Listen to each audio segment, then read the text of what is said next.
Hello, Matt. Hello. It's wonderful that you can join us here. Thanks for having me. You're quite tall, Matt, compared to me. There you go. Yeah. I didn't notice that before. But we're still both good looking. Yes. I think so. Matt, can you please tell us a little bit about your family and maybe where you live and even where you might regularly go to church when you get the chance to? Sure, thanks. Thanks for having me here. It's great to be here. So I go to church at Dural. I was on staff at Dural Church as one of the ministers, but just attending now, and go there with my family when I'm able to. I have married to Joanne, been married 28 years or so. We've been married quite a while.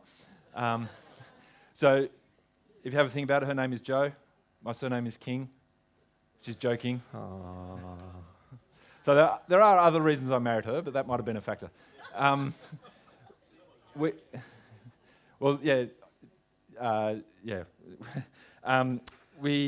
was actually born when we were at Dural Church. My dad was the minister there 55 years ago. So it's wonderful to see saints that became Christians when Dad was there that many years ago, still persevering in the faith. It's a great encouragement. We have 3 children. Charlotte is just finished and graduated university, New South Wales, which was very exciting for us. Jasper works for the Crew holiday school camping program up Galston and up at Lake Macquarie. And Caleb, he's in Year 11, just doing Year 11 exams, so obviously looking forward to the holidays. Fantastic.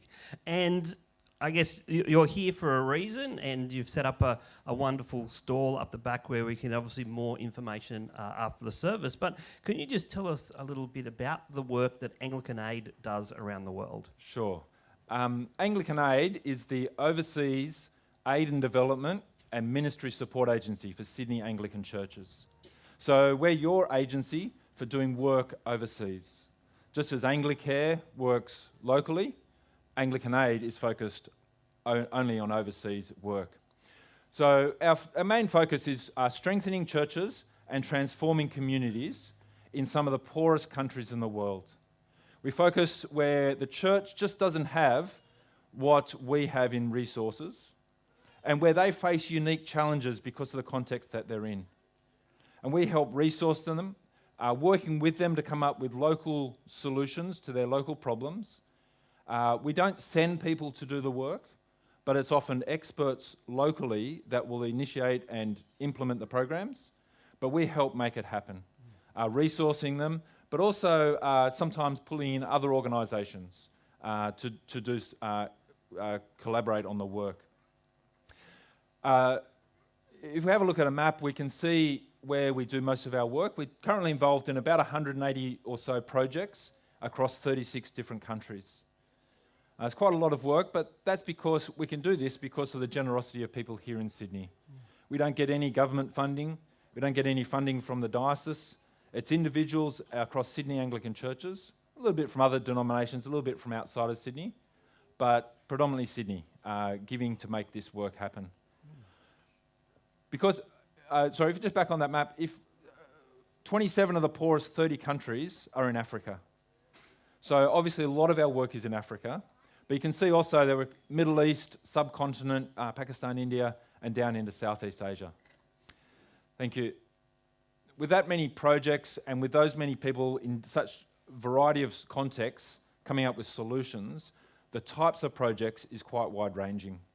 So you see there's lots of different sort of work that we do. So we do education, literally building schools for people, like a girls' school in Tanzania, just to help set those girls that go through high school, just sets them on a different trajectory in life. We do a lot of humanitarian and emergency assistance. There's a lot of places of great need that you don't hear about in the media. Civil war across Sudan with upwards of 10 or 20,000 Sudanese going into Egypt as refugees every month at the moment. You don't hear about that on the news. And lots of other places that need help as well. And just one or two others, we do work with vulnerable people.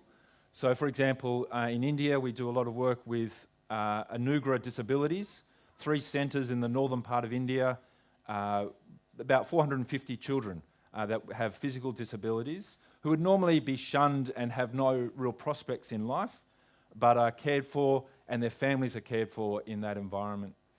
We run a number of safe houses for women and children fleeing domestic violence in India and other places in Southeast Asia as well. So it's quite a wide ranging of work that we're involved in.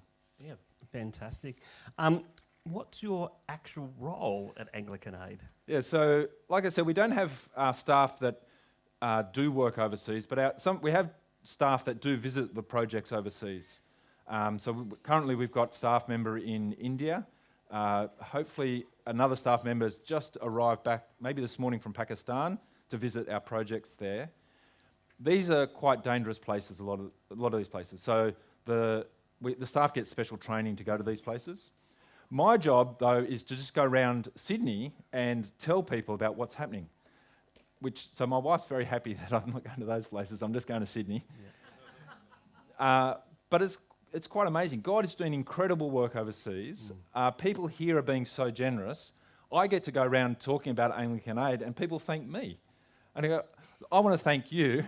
For those of you that have been supporting Anglican Aid, and I know there are people here that do that, thank you for your prayers. Thank you for your financial support. Our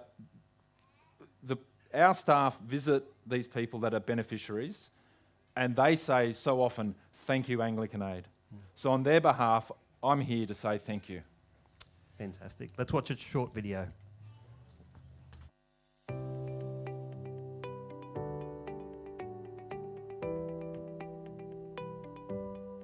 In Burundi, the Anglican Church has started up a food security project. Last year, I had the great privilege of visiting Burundi and meeting the Christians running the project and some of the families who are being helped. The aim is to help those community members to increase their food production. There's workshops, trainings in agricultural techniques, but also there's another side of inputs. We provide improved seeds, there's some tools like hoes, rakes, but also organic manure. My family struggled a lot with hunger and malnutrition before this project began. It is only after applying what I learnt through training on modern agricultural techniques that for the first time I started to produce enough for my family to eat and for sale at the market. The project has been really successful so far.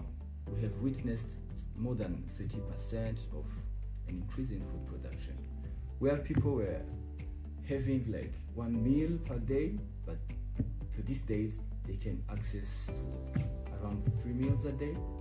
And as they've been taught how to balance their diet, they are healthy. We have recorded so far more than 28% decrease in medical care. I never imagined that eating vegetables would be that life-changing for my children, who no longer suffer from the recurring diseases they were getting before. As the project is being implemented by the Diocese of Kitega, which is a Christian, the participants to the project start by praying in all activities that they do. So this has helped them grow in faith, in knowing that Christ is there to provide for their daily needs, but also this project is a tool for evangelism in the area. People are really witnessing that the church cares for their needs, and that God cares for their needs, and the change in their lives in community members as something that God is doing through the church. To be honest, words fail to express how much I thank God and Anglican Aid to have funded this project. I truly believe God intended to accomplish his plan in the Nyagaseni community through Anglican Aid and people who support it. We were nobody to deserve their support, especially as they didn't personally know us. However, they still funded this program, which aims at improving the physical and spiritual lives of most vulnerable community members here in Nyagaseni. May God bless you, for your kind hearts and generosity.